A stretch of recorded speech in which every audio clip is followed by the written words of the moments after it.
বিসমিল্লাহির রহমানির রহিম। আসসালামু আলাইকুম আফারা ভাইয়ারা। অফিসে তো নাইতে বাজারে গেছি। বাজারে যাই গিয়া সবুজ কপি আনছি। এই সবুজ কপি পুলা খাইলে বলে বালা ডায়াবেটিসের লাই ইগে আনছি।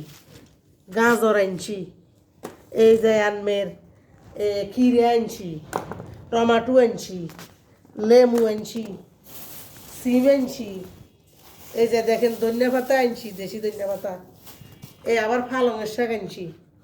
এগুলা শীতের শাক সবজি এগুলা বালা।